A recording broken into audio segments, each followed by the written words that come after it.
வணக்கம். ஆக இன்றைக்கி ஒரு விஷயம் என்ன தெரிஞ்சிருக்குன்னா, தமிழ்நாட்டில் வந்து இது வரைக்கும் ஒரு 1.5 கோடி தற்கொலைகள் இருக்காங்க. அதாவது 1 கோடி 50 லட்சமா? ஆமாம், 1.5 கோடி தற்கொலைகள் இருக்கிறீங்கன்னு தெரிஞ்சிருக்கு. அதனாலலாம் வந்துட்டு ஒன்றும் பிரச்சனை கிடையாது.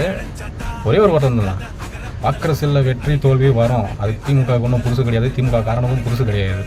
அதனால் இதில் ஒரு பிரச்சனையுமே இல்லை. வருத்தம்னா ஒன்றே ஒன்று தான், 1.5 கோடி தற்கொலைகளை வந்து கவனிக்காமல் விட்டது ஒரு பெரிய வருத்தம் தான். ஆட்சியில் அதை சரி பண்ணிடணும், அதை சரி பண்ணாமல் விட்டோம். சரி, மேட்ரு வருவோம். சிஎம்லாம் வர்றதுக்கெலாம் வந்து ரொம்ப கஷ்டம். அதெல்லாம் 118 வேணும், சரிங்களா? அதெல்லாம் வராது. அது என்ன ஆகுதோ அது ஆகட்டும்.